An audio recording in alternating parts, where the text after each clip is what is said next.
I'd like to start off today. Get out of there. Get out of there. I'd like to start off today by answering some questions over the homework. So if you would like to, if you wouldn't mind, go ahead and get out your homework. Remember, that's due at midnight tonight. So if you have not done your assignment, if you've not submitted it yet, please do so. But I'd love to go over some questions if you have them. Please, by all means. We can go over questions all period today if you want to. You can do whatever you guys want. What do we want to go over? Max, I know you're going to throw these couple questions. Yeah, can we go over 13? Like, the word problems got me a little bit confused. Yeah, like the actual sketching of them. Yeah. Let me pull up a screen capture. Let's go here. Now, remember that when you look at my key, that is just one option of that scenario, right? And you could you could change it and have a different graph and it still be correct, and that's okay too.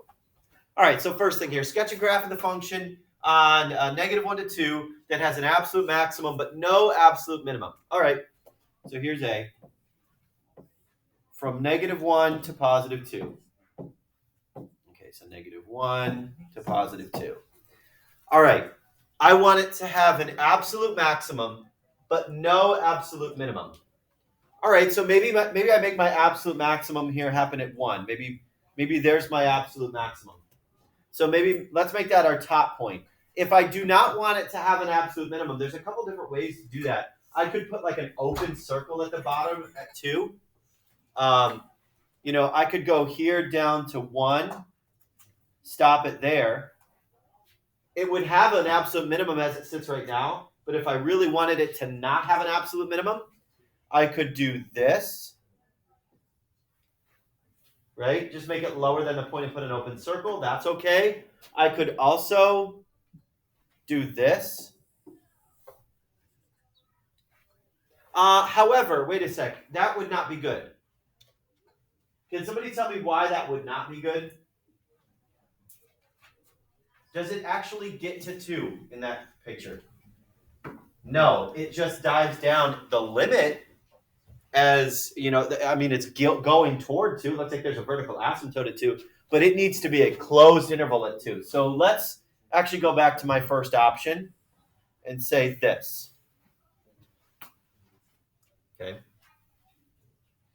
Would your absolute minimum be like at like the -1 then, or no? No, because there are smaller values. Okay. There are smaller values, so it's not the absolute. It wouldn't even be a local. Because it's an endpoint. It's an endpoint, okay. Yeah. And this is okay to have a maximum there, even though it's a corner point. It's okay there to have that, even though it's a corner point. But an endpoint can't be a maximum. A local. It can be an absolute, but not a local. Okay, Mr. Laverick, this might be a dumb question. There are no dumb questions, Max. Okay, I know since you put like the open circle there, it can't be that value. But what if you just sent like 0.01 to like the left of that? Like, wouldn't that be the minimum then? You know what I mean? Yes. Well, but this function, okay, so 0.01. Could you go to 0.001? Yeah. Can you go 0.001? Like it's getting toward that value. So therefore there is no minimum value. Because it's like infinite? Because it would be infinite. Okay. Does that make sense? Yeah. Let's look at part B here. Sketch the graph of a function on -1 to 2 that is discontinuous, but has both an absolute maximum and an absolute minimum. All right, so I just got to put a discontinuity somewhere in there. So here's -1, here's 2.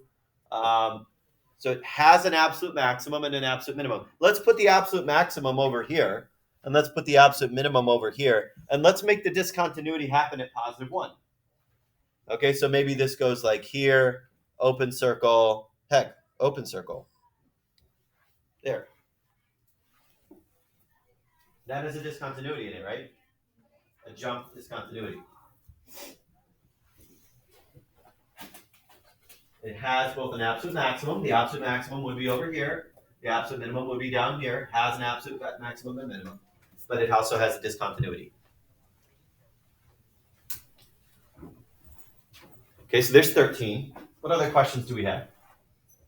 Let's go over a couple more. Let's go back to it and let's see. 16 to 34 even. That looks like a wide range. What's that? Oh, sketch it by hand and find absolute and local minimum values. Anybody want to do any of those? To 34 or to any of those? No? I mean, I'm not going to force you to do that. I guess that's like my whole job. Like that's my existence. Could we do Forcing 22? kids to do that. 22? Sure. It looks hard.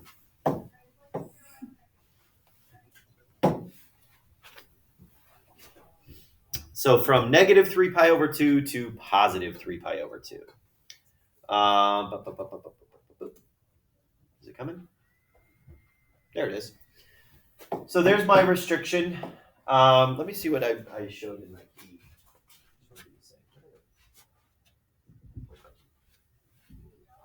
Oh, there it is. Section 4.1.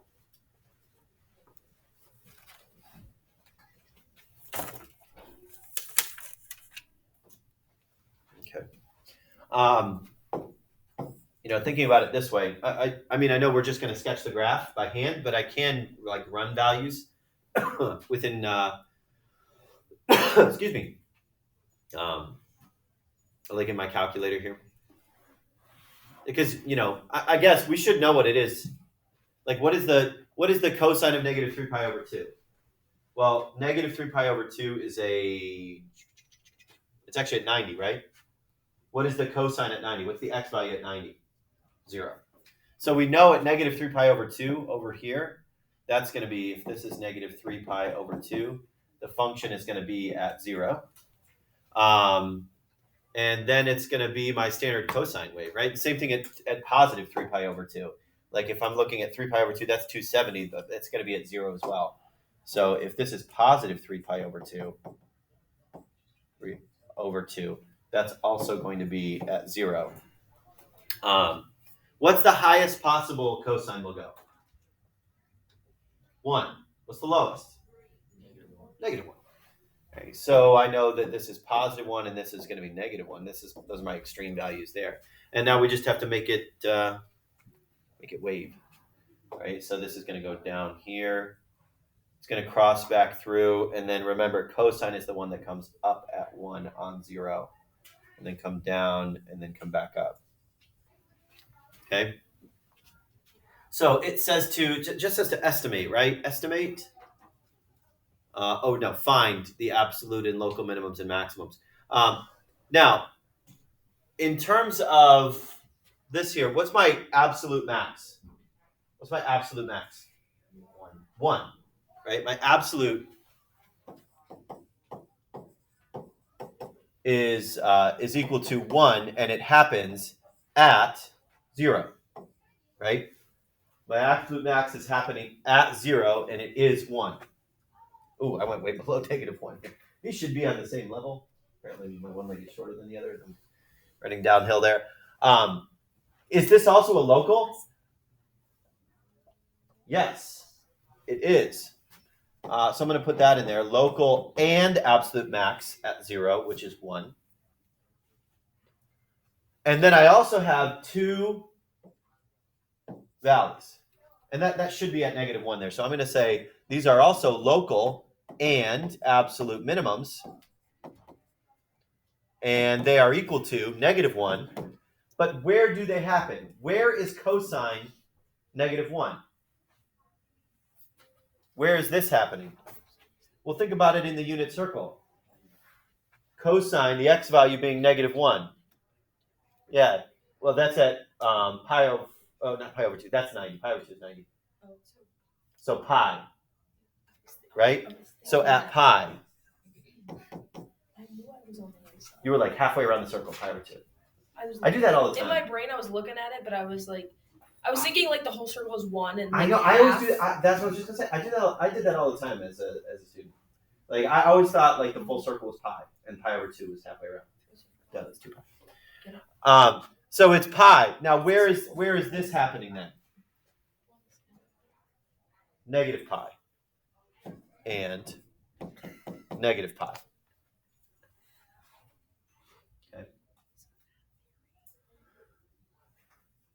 And I believe that answers all of my question there. Yeah. Negative pi and pi at 1, -1, and 0 at 1. Yep. Okay. So that's through those even ones. What else do we got down here? Oh, let's do a find the critical number one. Because you have to do all of these through these even ones. You want to do, does it keep going? You want 34? Okay.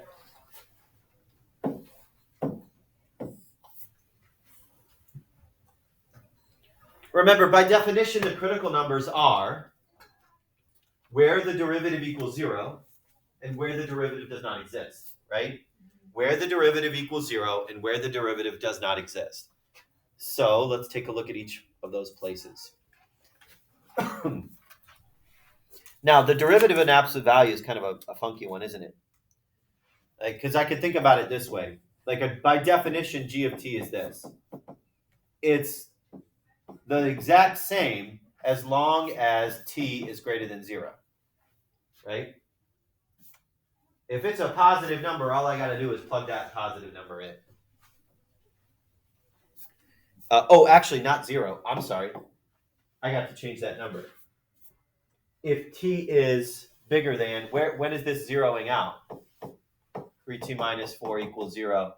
If t is equal to, add the 4, divide by 3, 4/3, right? That's the place where it goes from positive to negative. So as long as t is greater than 4/3, it's just positive.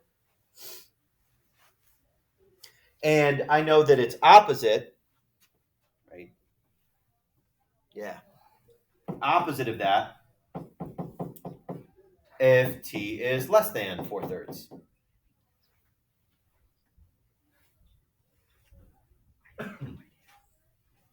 Okay, so that means that if I want to talk about g prime of t, because that's the place where I need to work with the derivative, right? That's the place where it's going to tell me my critical points.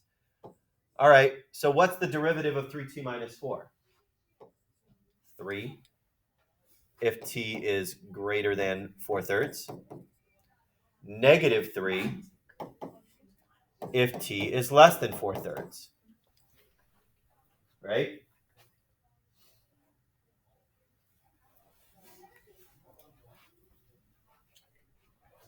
Okay, now I think about this. Think about that function. If t is greater than 4/3, it's positive 3. If t is less than 4/3, it's negative 3.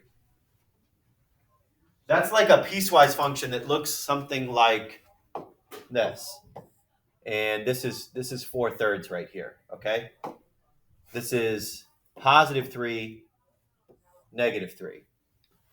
One of them just has to have an open circle, one is a closed circle. Will that ever have zeros? Does that ever cross the x-axis? No. So the derivative does not have any zeros in here. So if I'm looking at my zeros, because that's one of the places where the critical numbers are, there are none. There are no zeros. Okay, but where does the derivative not exist? Think about in terms of our absolute value function. Isn't an absolute value a p? Isn't it like a v shape? At that corner point, the derivative is not going to exist. Well, where is that corner point? 4/3. That corner point is 4/3.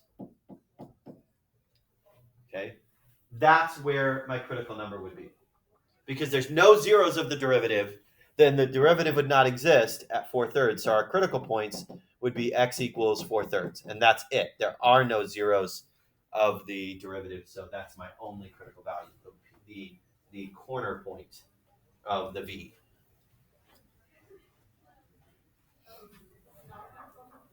That's a funky one. Well, absolute values are always weird. We had to go through 43. We'll do 43? That looks like a fun one. Let's do 43. Why not?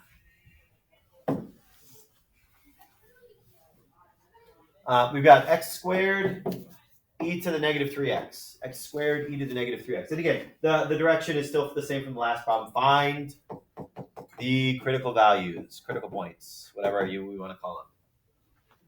Find the critical points. And remember, the critical points are where the derivative does not exist or where the derivative is equal to 0. So I guess we got to find the derivative, right? All right, so the derivative f prime of x is going to be equal to, now I got to do some chain rule, right? Got to do some chain rule. So we got 2x e to the negative 3x, right? That's my chain rule where I take the derivative of x squared, and then I take e to the negative 3x, right? Now, I'm going to add that. Now, this is where it starts to get funky. Whenever I say that, I think of like that, what's the cha-cha slide? Get funky. Yeah, okay. This is actually a chain rule. If I have to do the derivative of e to the negative 3x, that's a chain rule, right? So like, what is the derivative of e to the negative 3x? Well, e to the negative 3x times the derivative of negative 3x, right? I peel open the layer of the e, and I get to the negative 3x, and I have to take the derivative of that as well. Well, the derivative of negative 3x is just negative 3.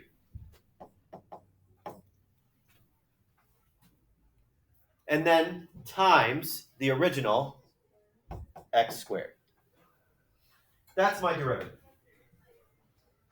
And again, that's just kind of like a review of chapter 3, right? That we could have done back in chapter 3. So f prime of x is going to be equal to, let's see if we can reduce this down at all. This is 2x e to the negative 3x plus, actually, let's change that into a minus 3x e to the negative x squared, excuse me, e to the negative 3x. And I don't think I can reduce that down at, well, yes I can. Yeah. E to the negative 3x times 2x minus 3x squared. Oh, and you know what we could do? Negative exponent on the e, shift it down to the denominator. So f prime of x is equivalent to 2x minus 3x squared over e to the positive 3x.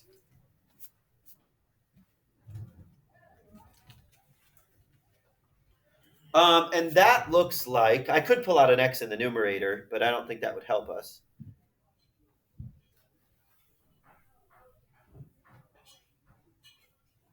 And that looks like it, right? That looks like it. Now, where do the zeros of a rational function occur? When the numerator equals 0. Okay, so I've got to say 2x minus 3x squared equals 0. Because that's I'm finding the zeros of the derivative, right? That's what I'm doing here, because that's one set of critical points, critical values. All right, well, let's pull out the x.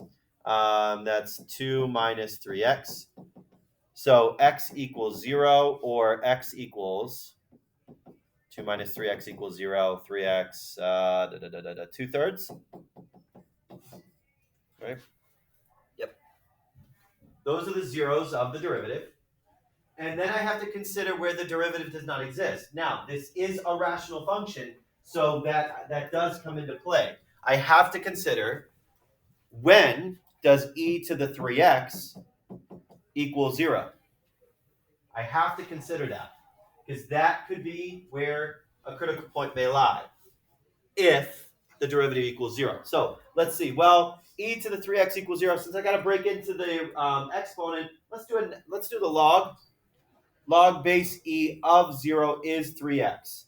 ln of 0 is equal to 3x. Okay, so let's go to calculate ln of 0. Wah, wah. You can't calculate the ln of 0. You can't take the natural log of a 0. It's only values greater than 0. So therefore, will there be an x value here? No. So this goes away. The only critical values are 0 and 2/3. Yes, sir. Speaking of the 2/3, should it be 2/3 or should it be 3/2? Just a question. 2/3. Yep. Because I would add over the 3x and then I divide by 3. So 2 over 3. Yeah. Add the 3x, I get 2 is equal to 3x. 2/3. This kind of looks like a nose divided by 3.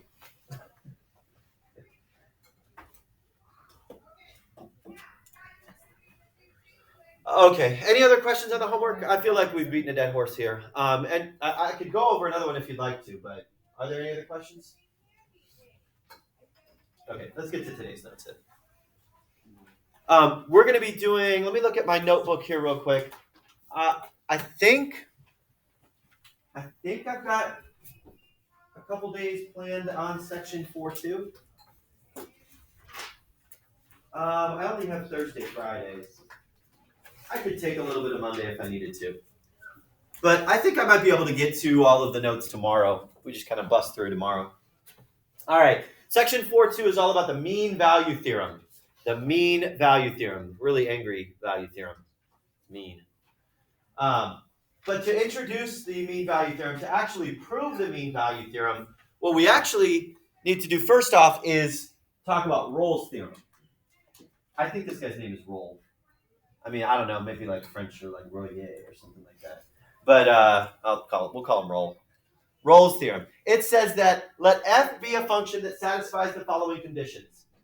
F has to be continuous on a closed interval. Okay, that's something that's not new. We've been talking about continuous along the closed interval. That was our the closed interval method, right? To finding the critical values, or finding the maximum minimum values. So f has to be continuous on a closed interval. F also has to be differentiable on the open interval a to b. Okay, so it's got to be continuous and differentiable. That's something that's going to come up a lot. I'm going to say, okay, is it continuous and differentiable? Continuous and differentiable. That's going to be the conditions for a couple things. It's got to be continuous and differentiable. This is the part that sets Rolle's theorem apart. That's the condition that sets Rolle's theorem apart from other things. F of A has to be equivalent to f of b. Now, what is A and B? A and B are our endpoints. A and B are our endpoints. F of A has to be equal to f of b. What does that imply? That implies the y value at the first endpoint has to be equivalent to the y value at the second endpoint. The y value at the first endpoint must be equivalent to the y value at the second endpoint. F of A has to be equivalent to f of b. Same y values, basically. Same y values at the endpoints. Okay? Now, if those three conditions apply, then, and this is the then statement, then there is a number, c, within that interval, a to b, such that f prime of c is equal to 0. So it's kind of like taking Fermat's theorem and talking about it within a closed interval. There is a number c within a to b such that f prime of c is equal to 0.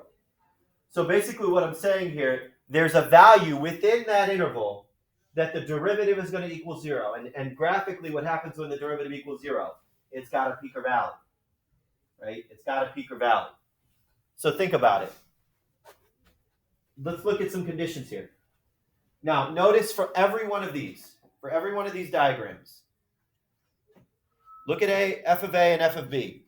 Look at the y values. They're all the same, right? That's a condition of Rolle's theorem.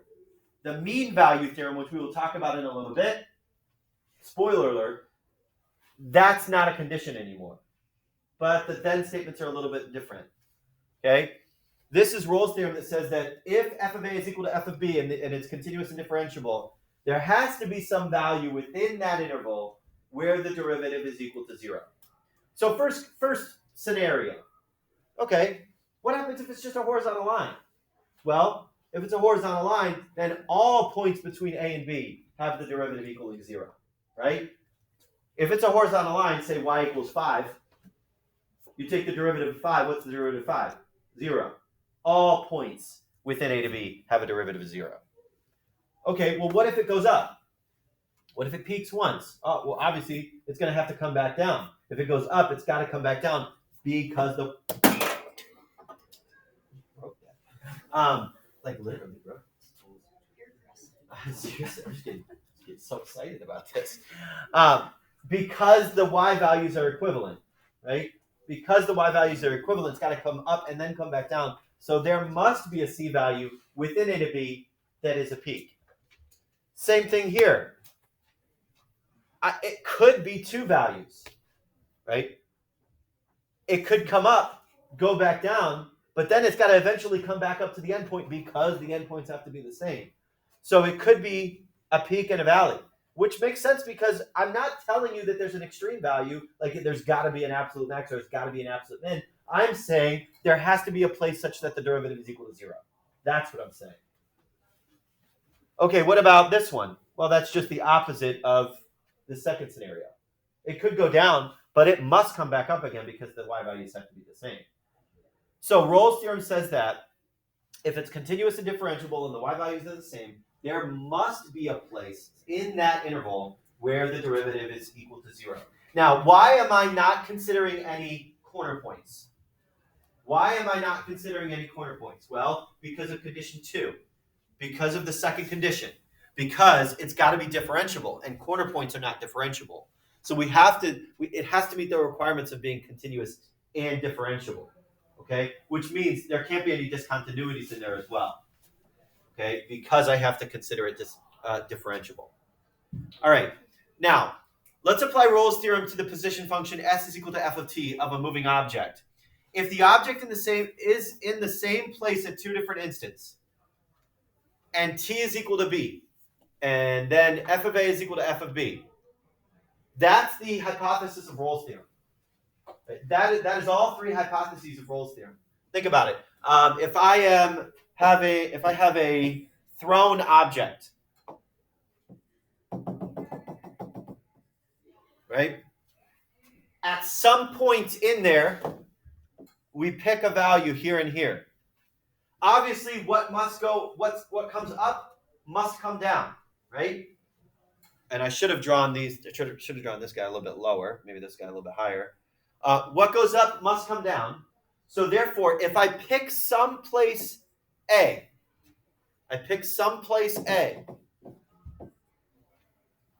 there has to be a matching value B such that f of A has to be equivalent to f of B. That's what we're saying here. Now, the other hypotheses of Rolle's theorem. Is it continuous? Well, obviously, if I'm doing a position function, it's got to be continuous. If I'm throwing a ball, it's got to be continuous. It's not like it's going to stop halfway through or whatever, you know? And it's got to be differentiable as well, because if it's a position function, it's got to be some sort of polynomial, right? This one would be quadratic. Okay, Rolle's theorem says that there is some instant of time t equals c, some value c between a and b. I wanted to change colors there, but that's okay. There must be some value c within a to b where f prime of c is equal to 0. Now, why is that important? Why is that important to say that there must be some value there? Well, because what I'm saying there is that I know there must be some value that has an apex, that has, think about position and velocity. What is the derivative of position? Velocity. I must know there must be some place where the velocity is equivalent to 0. There must be some place where the speed is 0. Okay? So this is kind of like proving that any thrown object will stop instantaneously at some place when it meets its apex. The velocity will be equivalent to 0 at some point within A to B. Okay? At some point A to B, the velocity must be equivalent to 0. Which is kind of, way back in time when calculus was first invented. That was kind of a big deal, right? Think about Newton. What's he famous for? The apple falling on his head, right? Gravity. This is kind of proving that what went up must come down, right? What went up must come down, and when it goes up, there is an instant when it is stopped, instantaneously. That's kind of proof to that. Okay, this is a pretty interesting equation, or a pretty interesting question. Prove that the equation x to the third plus x minus 1 has exactly one real root. Prove that this equation has exactly one real root. And we're going to prove this using Rolle's theorem.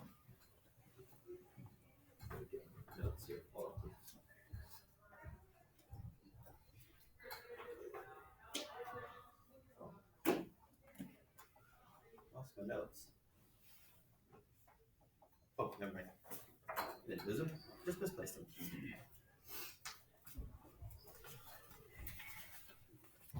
Okay.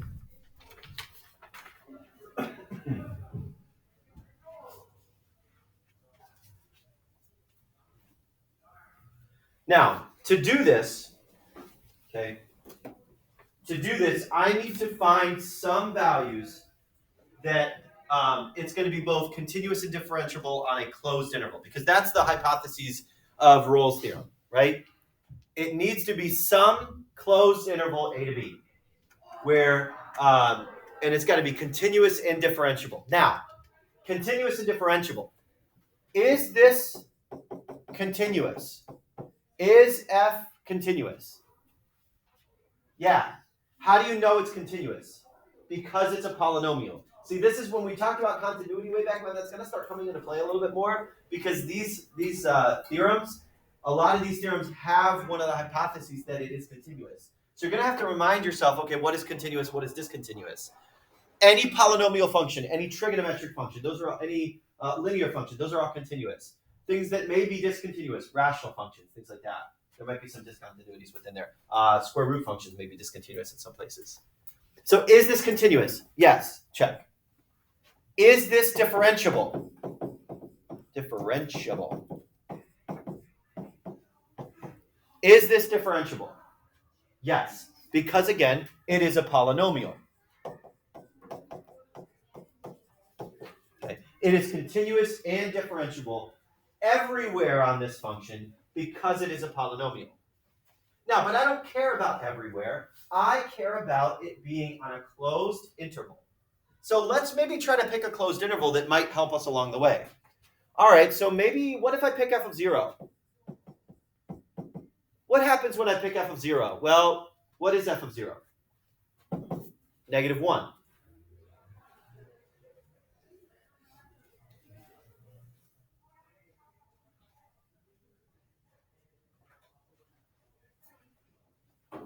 Okay, well, what about f of 1? What happens when I pick f of 1? Well, when I plug in 1, I get 1 plus 1 minus 1. I get positive 1.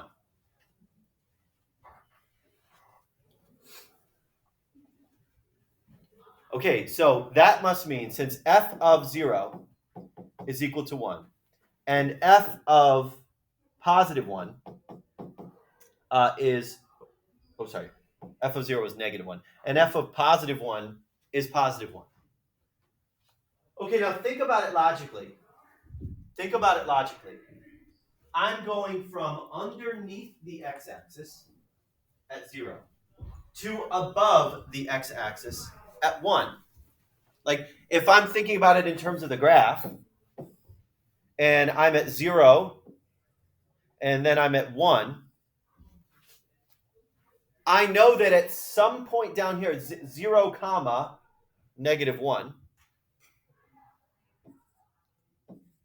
I have this coordinate here. And at some point, 1 comma 1, I have here. What I've shown here is that because I have f of 0 being below the x-axis, and I have f of 1 being above the x-axis, I know within that closed interval, because it is continuous and differentiable, it must cross through. Okay? So therefore, we can say, therefore, if f of 0 is negative, and f of 1 is positive, there must be some value c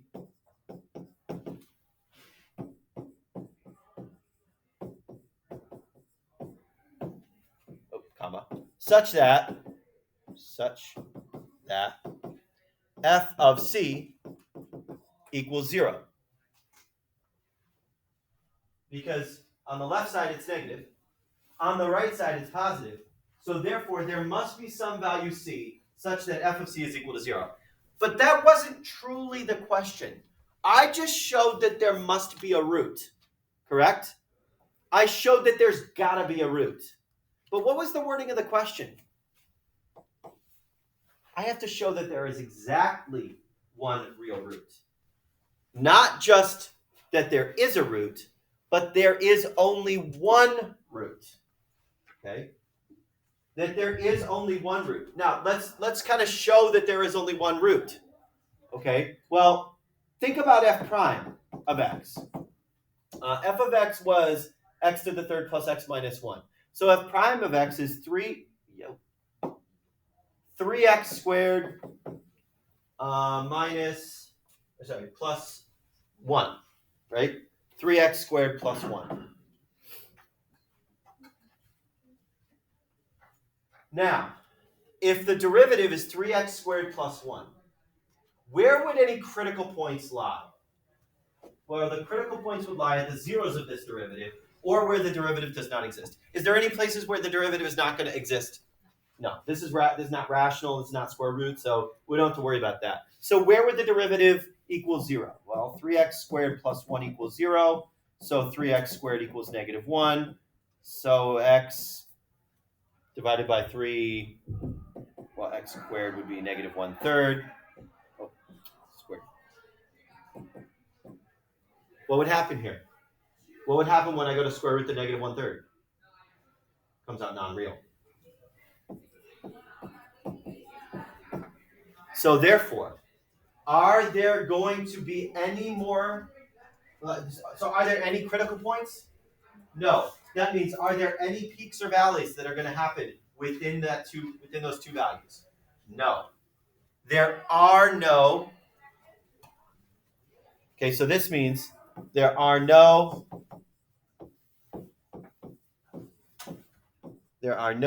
maximums within the interval, within 1 to 2, or we said 0 to 1. So it will never change direction. It will never cross back through, I guess we can say. Cross back through. Okay. It will not wave at all in between those two values because I showed that there are no critical points. And if there are no critical points, there will not be any maximum or minimum values. Okay? A local maximum or local minimum value must occur where the derivative is equal to 0. And since the derivative is not equal to 0 at any spot here, or the derivative does not exist, there must not be any local maximum or minimum values. Okay. All right, we'll pause there for today, and then we'll pick up there tomorrow.